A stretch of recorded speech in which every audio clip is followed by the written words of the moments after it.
Welcome to everyone at home. Today is a landmark day in the struggle to abolish nuclear weapons.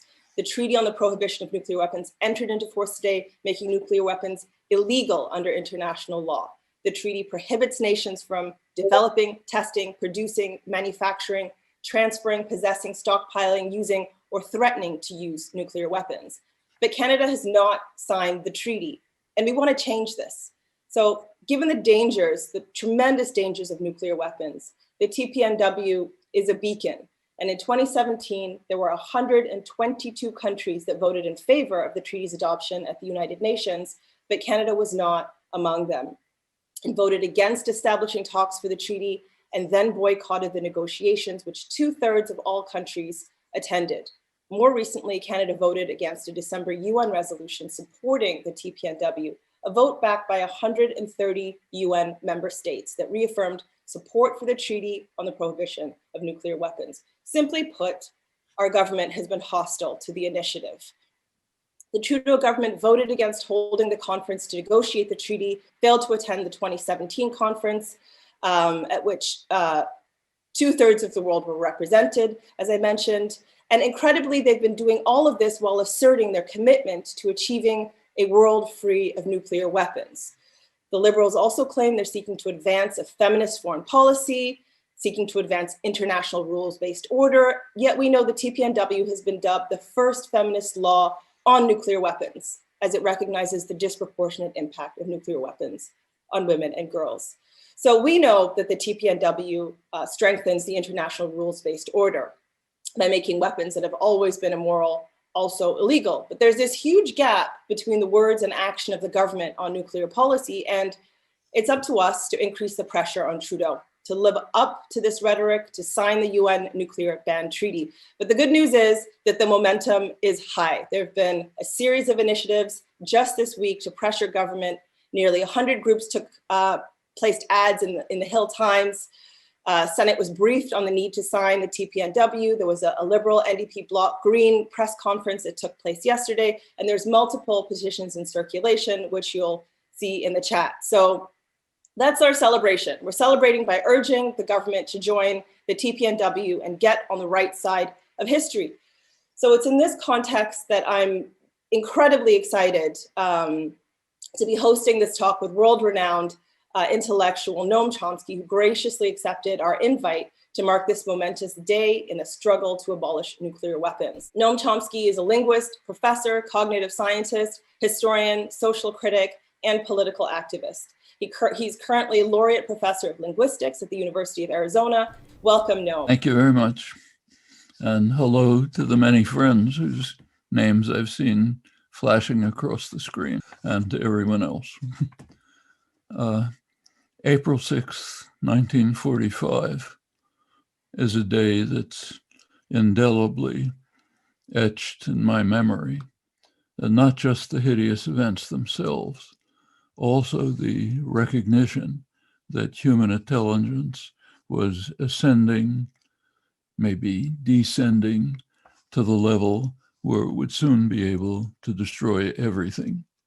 That achievement came a few years later when the US and USSR exploded thermonuclear weapons, and the minute hand of the famed doomsday clock moved to 2 minutes to midnight, the closest it has been until recently.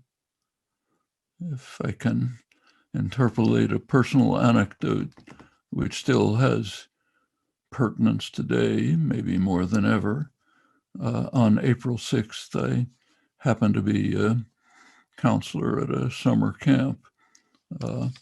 In the morning, the loudspeaker of the camp announced that Hiroshima had been attacked by an atomic bomb. There was huge destruction, city in flames, an enormous number of people destroyed. Everyone heard the announcement. The next minute, they went back to their normal activities. Baseball game, swimming pool, whatever it might have been.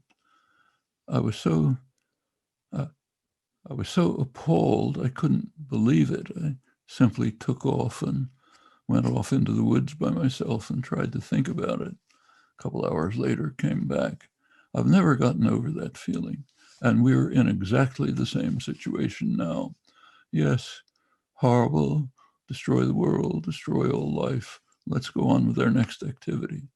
I'm not the only one who thinks this. Others do. William Perry, who's former defense secretary, who's spent his entire life in the nuclear weapon system, describes himself as terrified by the growing threat of nuclear war and doubly terrified by the fact that so few seem to care. Now, that's the situation we're in.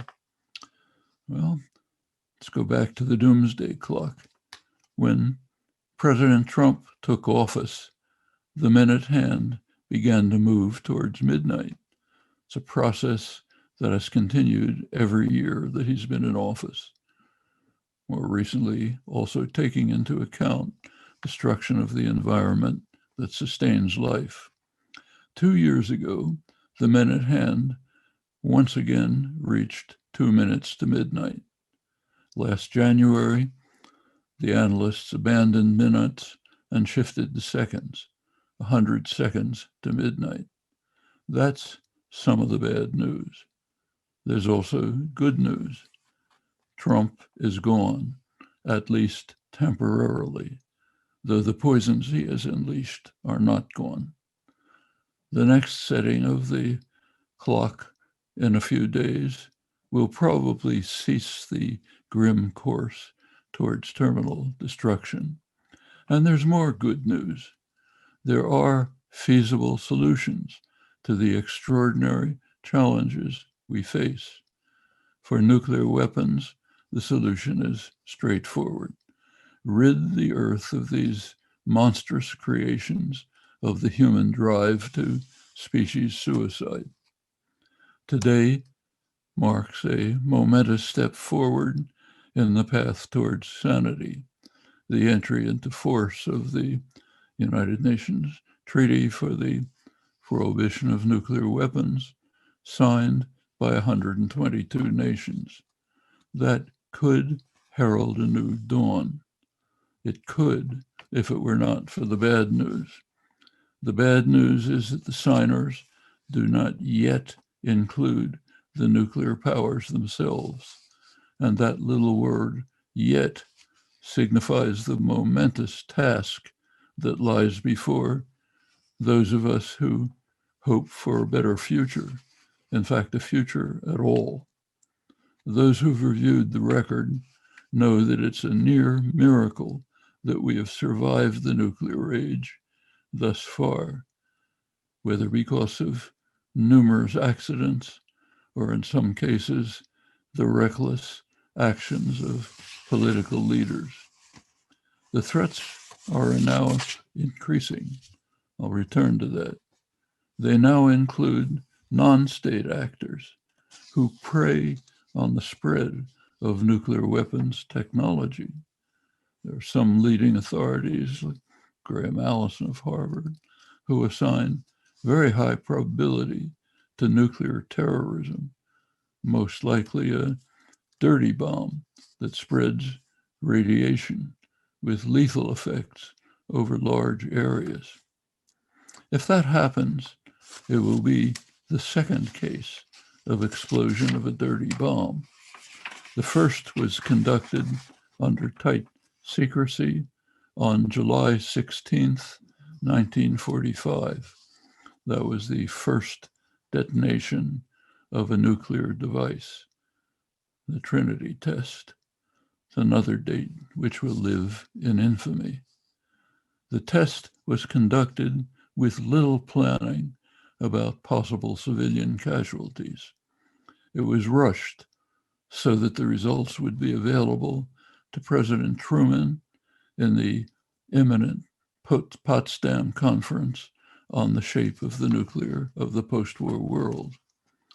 After many decades of evasion and deceit, it was finally conceded that although the explosion was in an area that had been assumed to be largely uninhabited, there was in fact a sharp spike in infant deaths after the explosion. And details remain obscure. A second dirty bomb in densely populated New York could make 9/11 seem like a minor accident. There's more to say about the Trinity test. According to the eminent physicist Hans Bethe, shortly before the test, his colleague Enrico Fermi took bets on whether the Earth's atmosphere would be ignited by the test, destroying all life on Earth. It was considered a remote possibility, according to Hans Bethe's calculation, reviewed by other leading physicists. A remote possibility, but not impossible. Was this experiment necessary?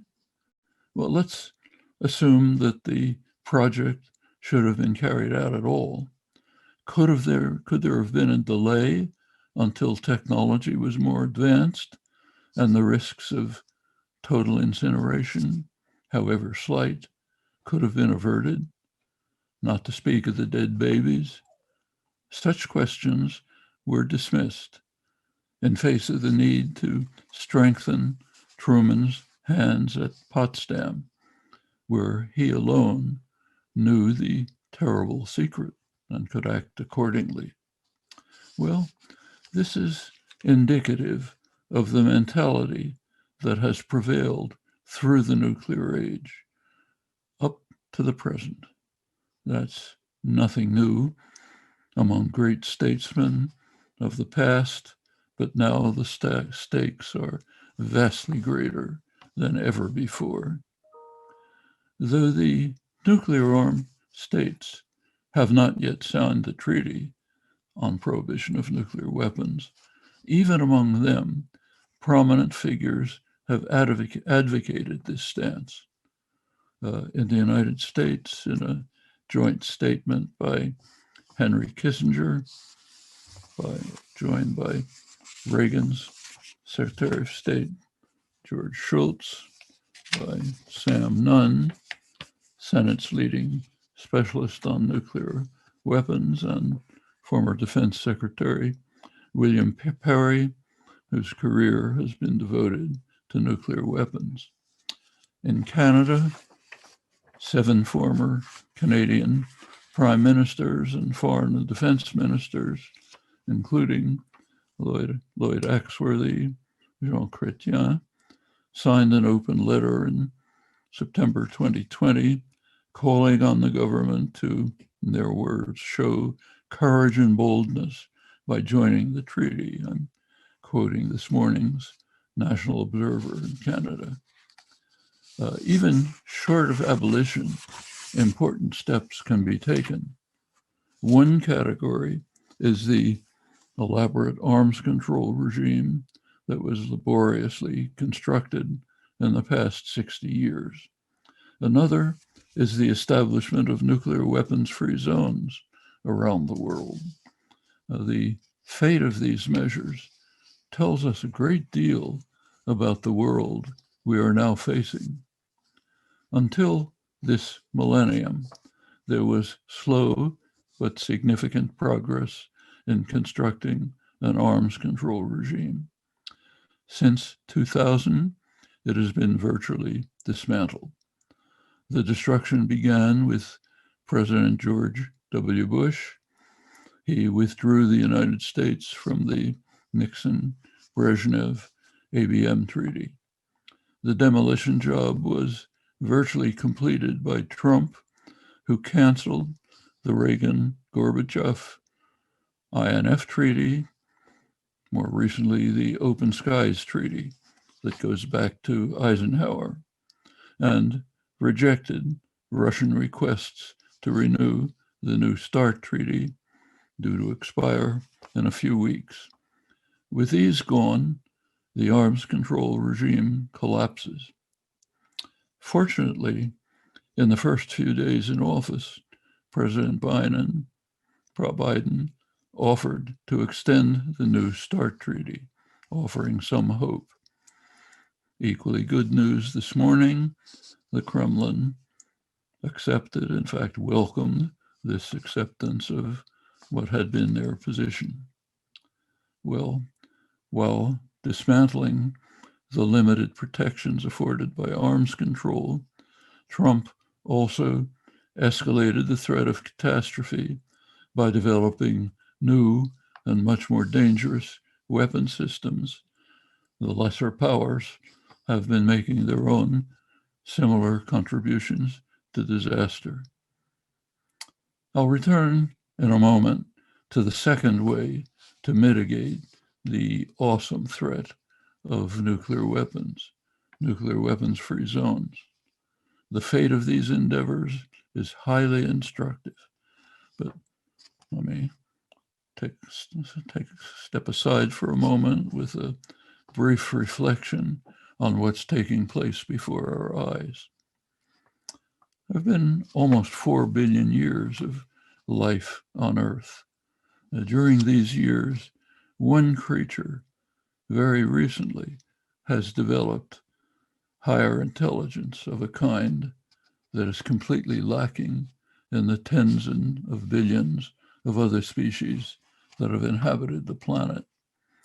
Today, this unique species is using its marvelous gift to race towards species suicide, while knowing full well how to avoid the catastrophe.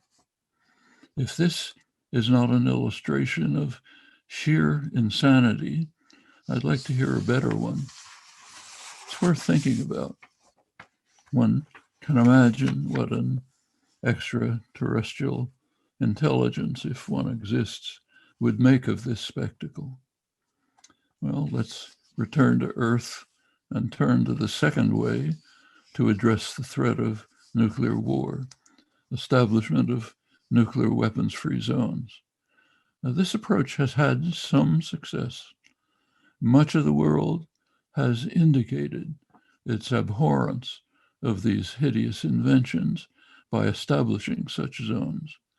Latin America, Africa, the Pacific, in Canada, a couple of dozen localities, not the government. There are flaws. The Pacific nuclear weapons-free zone could not go into effect because France insisted on testing nuclear weapons in its dependencies for some years. They finally stopped, continues because now the United States maintains nuclear weapons facilities on the islands that it controls. The African nuclear weapons-free zone faces a similar barrier. Great Britain insists on maintaining its former colonial possession. Diego Garcia, Britain rejects the judgment of the World Court and the United Nations General Assembly that the true sovereign is African Mauritius.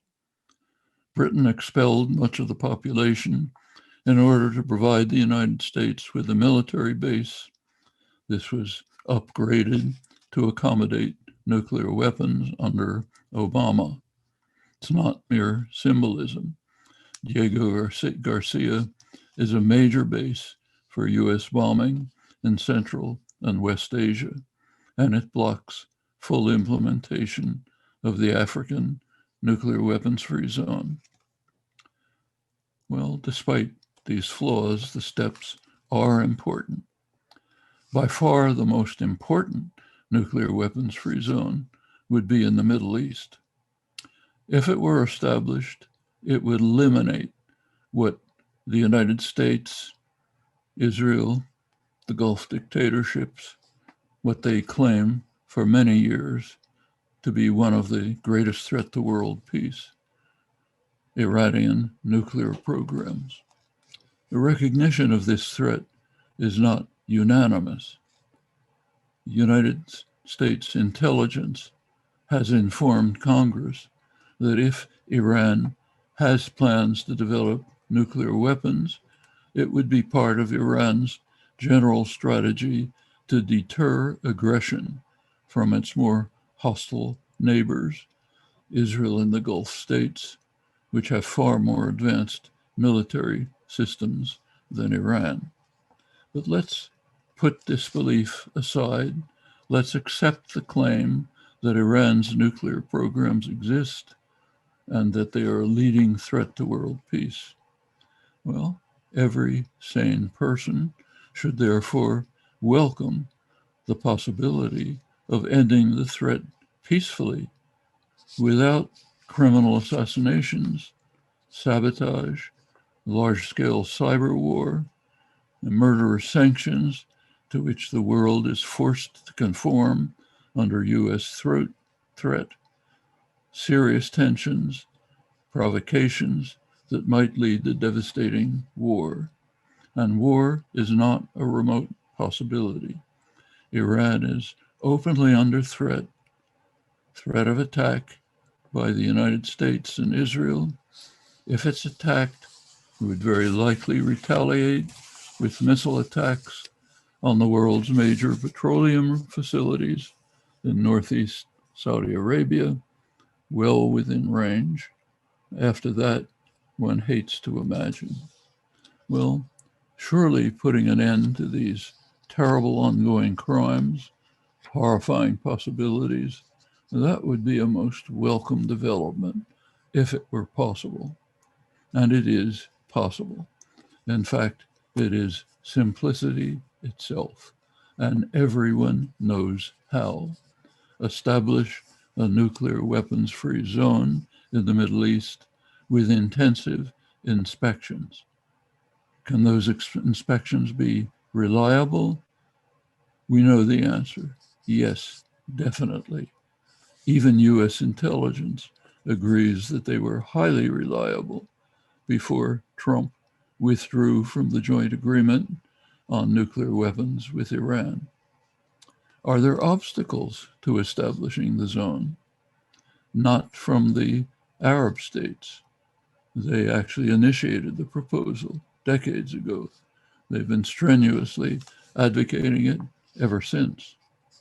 Not from Iran, which for years has strongly called for establishing a nuclear weapons-free zone. Not from the global south, former non-aligned countries, G77, now over 130 countries. They too have strongly endorsed the proposal. There are no objections from Europe or Asia. So what's the problem? One country stands in the way, the United States. Whenever the opportunity to move forward arises in an international forum, it's vetoed by Washington, most recently by President Obama in 2015. Various pretexts are offered, but the real reasons are perfectly evident. The United States wants to protect Israel's nuclear weapon systems from inspection. In fact, the United States does not even officially recognize their existence, though it's not in doubt. And there's a good reason for this stance. If Washington were to recognize officially that Israel has developed nuclear weapons, US law would come into play. It bans US military and economic aid to countries that develop nuclear weapons, transfer technology outside the framework of the international nuclear weapons regime. Arguably then, the vast flood of US aid to Israel, far beyond any parallel, would be illegal. Neither political party in the United States wants to open that door, and no organized force presses the matter, unfortunately. In fact, it is almost totally undiscussable in the United States, outside of narrow arms control circles, critical literature. Individuals like me are free to give talks about it, reaching a few people. The idea is not officially suppressed in a free country, but it's virtually unmentionable in respectable circles, despite its enormous import. Also unmentionable in the mainstream is the fact that the United States and Britain have a unique responsibility to establishing a nuclear weapons-free zone in the Middle East.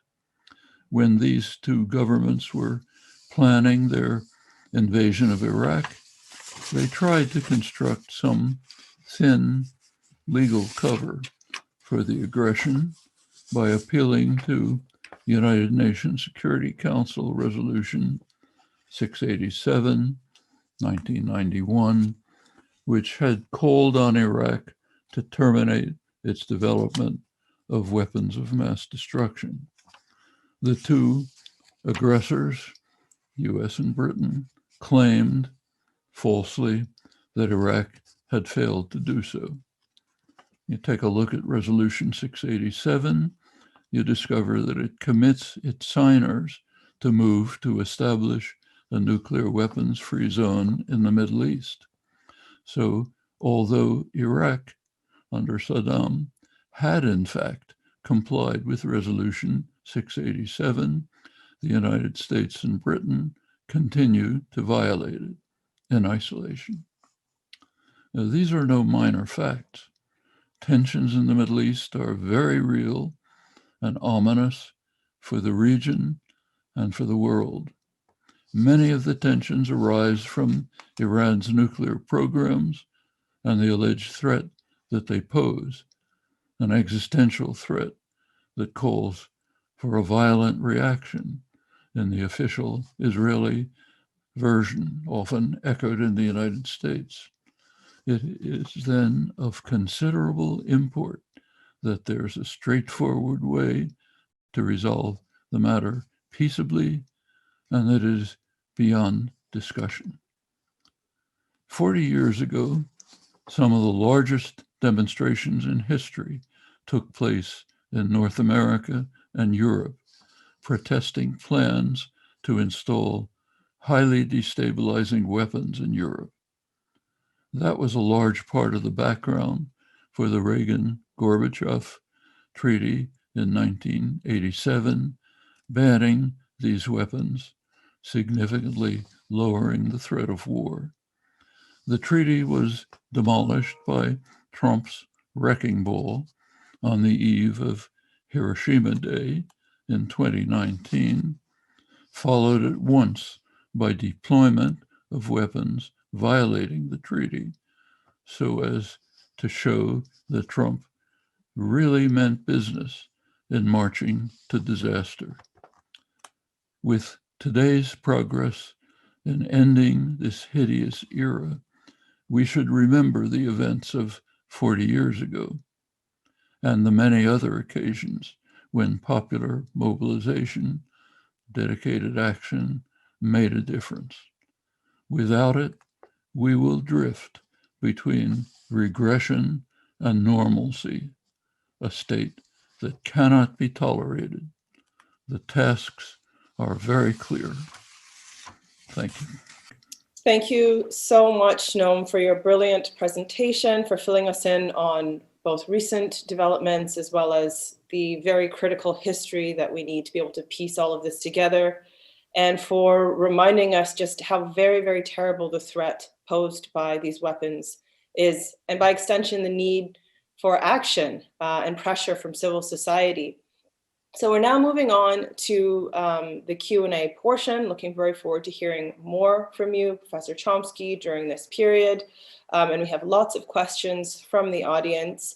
We have a question from Philippe Michaud-Simer. What is the best counter-argument to the proposition that nuclear weapons deter great powers from waging direct wars against each other? David Sambora asks, I studied political science and international relations as an undergrad in the late 70s. And they had us read a lot of scary stuff by Kissinger regarding quote unquote options for tactical nuclear warfare. Do you know if this mindset still exists in Washington? You can argue that possibly the threat of suicide has deterred powers from waging war. It's not very easy to give an argument for that, but it's not impossible. But we have to balance that against something else. The very serious possibility that nuclear weapons will be used. If you look over the record, as I mentioned, there have been literally hundreds of cases where just some accident, misinterpretation of data brought us close to the point where the president had to decide whether to push the button. We only have data from the United States, and it's shattering enough. The Russian systems are much more primitive. They don't have the same satellite observation possibilities. We can be certain that there have been many more near accidents on their side. In fact, we know of some cases. So 1983, the Reagan administration had made the brilliant decision to try to probe Russian defenses by simulating attacks against Russia, ground, air, sea attacks, including nuclear attacks. And it took for granted that the Russians would understand this is just an exercise. Well, actually, it wasn't so simple. One point, this is called Operation Able Archer, if you want to look it up. There's debate now about when the Russian archives came out about how seriously they took it. In 1983, there was an event where the Russian automated system detected a major missile attack. The protocol was that it went to an individual, name happened to be Vladimir Petrov. His task was to transmit it to the Politburo, then on to the senior commanders, then to the decision whether to launch a strike before they're destroyed. He decided not to do it. He thought that didn't make sense under the conditions of the time for the United States to be launching an attack. So he made a decision not to do it. Suppose he'd been replaced by somebody else, or by the kind of artificial intelligence system that's now being considered. We might all be dead. We don't know how many incidents like that there were. We do know of others. One other one that we know very well, and here is a case of radically irresponsible acts by leaders, was in 1962, described often as the most dangerous moment in world history, Cuban Missile Crisis. We tend to look just at the crisis. Khrushchev putting missiles in Cuba. Dangerous enough, reckless enough, but there's something behind it.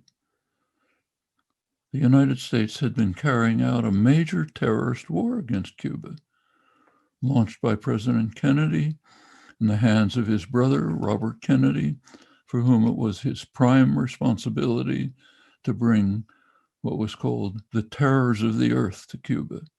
And it was very serious. There's some talk here about efforts to assassinate Castro, bad enough. That was the least of it. It was major attacks all through Cuba. In August 1962, President Kennedy authorized officially an escalation of the attacks intended to lead to an uprising in October 1962, which would be followed by a US invasion. October 1962. How much the Cubans and Russians knew about this, we don't know for sure, but they could see the escalation on the ground and they could imagine what might be happening. Khrushchev sent missiles. One major reason was to deter an impending invasion. Well, that led to the crisis, very close to total destruction. At one moment in the crisis, towards the end, the United States had imposed a quarantine around Cuba, blocking ships from entering near Cuba. There were Russian nuclear-armed submarines in the area. They were not designed for the Caribbean. They were designed for the North Sea. They were barely livable inside. Temperatures up to impossibly high temperatures, crewmen fainting. They were being attacked by American destroyers who were dropping depth bombs. At one point, they lost contact with higher authorities. The commanders then had the authority to launch torpedoes, which were in fact nuclear-tipped nuclear weapons.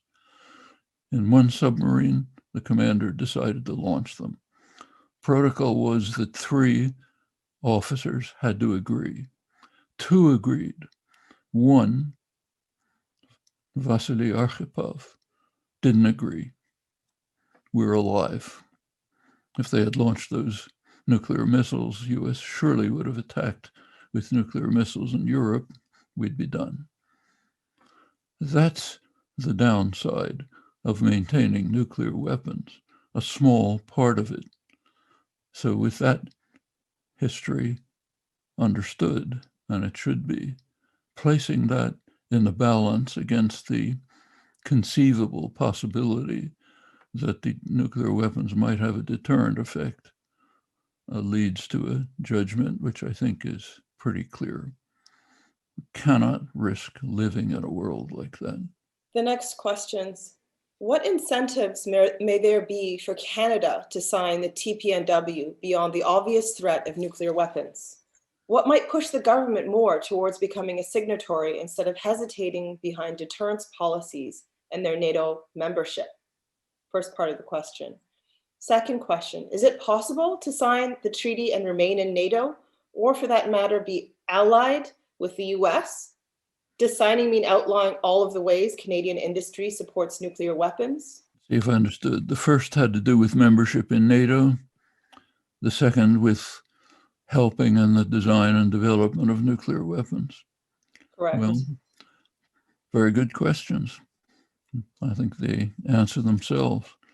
Should Canada be part of an international military organization that is dedicated to the use of nuclear weapons, meaning terminal destruction? That's a question for Canadians to answer. My own feeling is that if membership is continued, it should be contingent on the commitment to join the Treaty for the Prohibition of Nuclear Weapons and to act effectively to move in that direction, if membership is accepted at all. On the second question, seems to me criminal for anyone in any fashion to contribute to the development of weapon systems that are capable of destroying life on Earth and in fact are being designed for that purpose. Just take a look at the latest strategic planning, the nuclear strategic program of the United States, the Trump administration's 2018 strategy program, nuclear strategy program. Just read what it says. It says it wants to shift US policy away from what was called the global war on terror, which has in fact radically increased the threat of terror around the world, but shift attention away from that to a confrontation with major nuclear powers. The United States, it says, should develop the capability of waging a simultaneous war against China and Russia and defeating them. That is, the word insanity isn't the right word. There is no word in the language to describe this form of inconceivable madness. Any struggle, any conflict with Russia and China would wipe us all out. And we have to have a strategy designed to destroying both of them. I mean, how do you even talk about this? How can you be an ally of a lunatic country like this? And if you think this is new, look back at what's public but suppressed. Let's go back to the Clinton years, sane Clinton years, post-Cold War years. Threat of whatever the threat was of the Soviet Union is gone. We're in a post-Cold War era. The Clinton administration did produce a study of how to react to it. Stratcom, Strategic Command, which is in charge of nuclear weapons, published a very significant document, which everyone should read. It's called Essentials of Post-Cold War Deterrence, 1995. An amazing document from the liberal side of the spectrum. It said the United States must maintain a policy of first use of nuclear weapons, even against non-nuclear states. We must create a national persona of irrationality and vindictiveness so that others will be frightened and terrified of us. Now we'll back off. We use nuclear weapons in exactly the way Dan Ellsberg has been describing for years. He's pointed out that if you and I have a gun and we go into a store to rob it, and I aim the gun at the storekeeper, so he hands over what's in the cash register, we're using the gun even though we didn't shoot it. And that's what we do with nuclear weapons. As this document states explicitly, our national persona, because of our national persona of irrationality and vindictiveness, the shadow of possession of nuclear weapons looms over every crisis. In other words, better get out of the way if we say something, because we are irrational and vindictive, and we can send our nuclear weapons at you. That's using nuclear weapons. I've been very closely paraphrasing. I don't have the text in front of me, but if you look, it's almost an exact quote from the leading document on strategy in the post-Cold War era from the liberal side of the spectrum. So we're between that and the Trump administration, a decision to fight simultaneous wars against two nuclear powers, totally wiping out everything in the world. That's the spectrum within which we are, apart from the 122 countries who have signed, supported the Treaty on Prohibition of Nuclear Weapons, to which we must press others to join. The next question is, could you speak to how the emancipation of women and anti-racist struggles like BLM is linked to the fight against neoliberalism, its toxic offerings, such as nuclear weapons of mass destruction? Well, if we look over history, we see that abolition of some form of repression and violence, if it has succeeded, has opened the way to moving on to new forms. The ending of the hideous system of slavery in the United States opened the way for working people to ask the question, what about wage labor?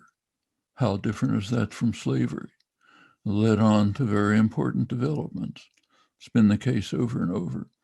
Emancipation of women, amazingly delayed, finally beginning to take shape in recent years, is critically important in itself, but opens the door to consideration of other forms of intolerable violence and threat of violence in the world.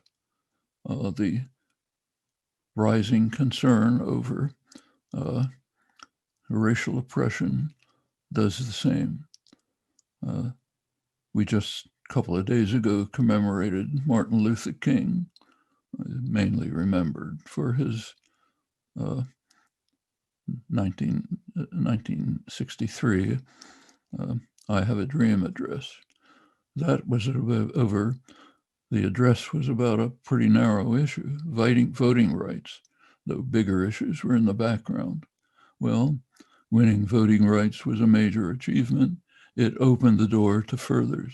Let's go on with the rest of the program of early 1963, early 1960s, ending poverty in the United States for everyone, blacks and whites, ending other forms of discrimination. Later years pursued that. Finally, it's kind of broken through, by no means sufficiently, but somewhat. And I think that's the dynamism. So going back to emancipation of women, it's a major issue in itself. It has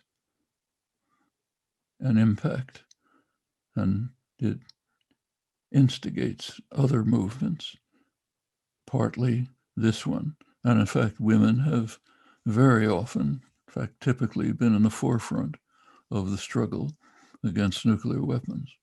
Thank you. So I'm going to put forward the next two questions, just because we're running out of time together.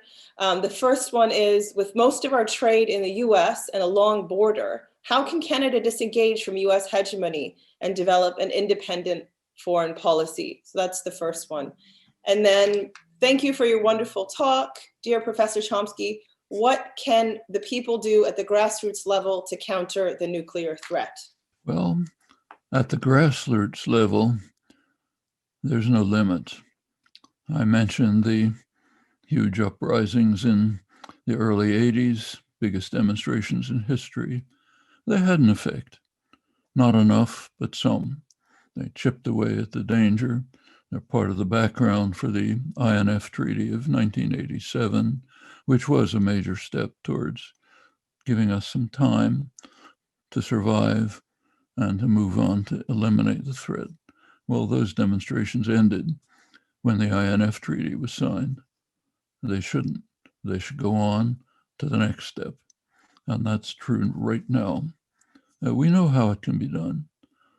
All through history, demonstrations, mobilizations, popular action have had an impact on public policy. Well, let's pick up the gauntlet and run with it. It can be done right now on all sorts of issues. It's being done. Not enough, to some extent on nuclear weapons, to a greater extent on environmental catastrophe. Not enough, but it's having an impact, can have more. And this relates directly to the question of Canadian foreign policy. Canada is not in a position to confront the Godfather, the United States. Now, we should remember that the world is run kind of like the mafia. Confronting the Godfather is very dangerous. Not just Canada, but much more powerful states.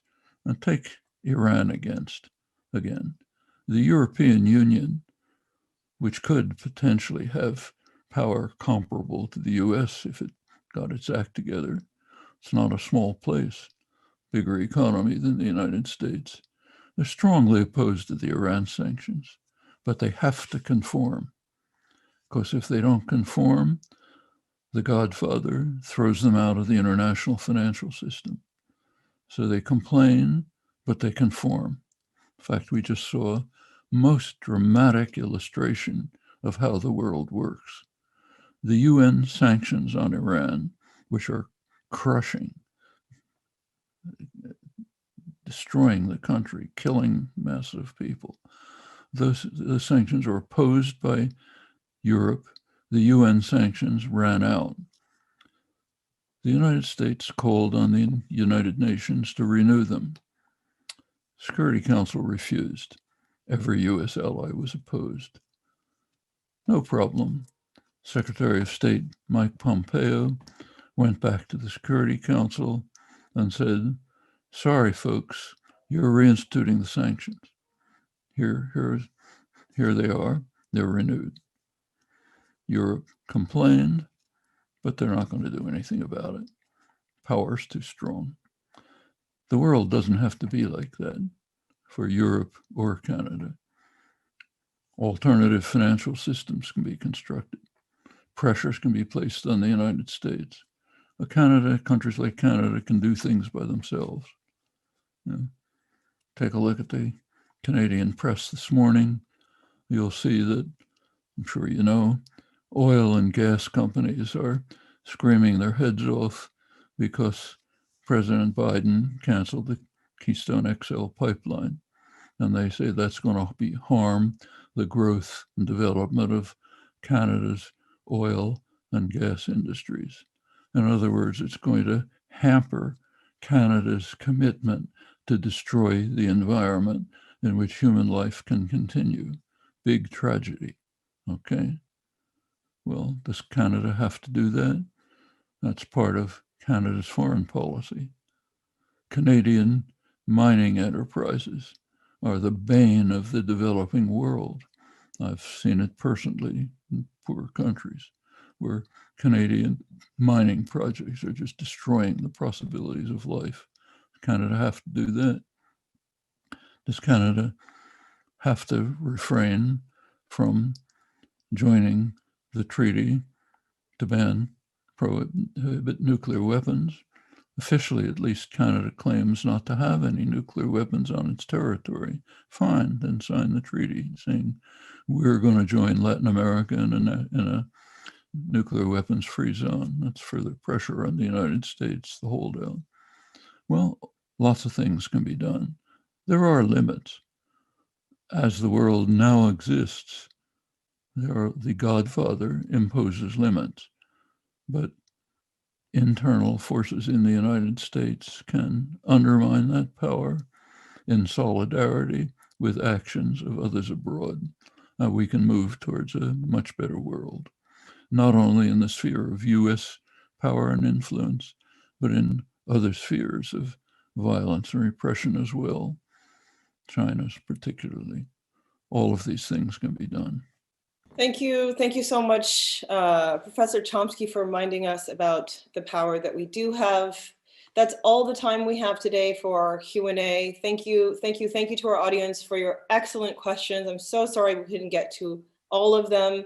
It's been an extraordinary afternoon. Thank you to Noam Chomsky for your brilliant presentation.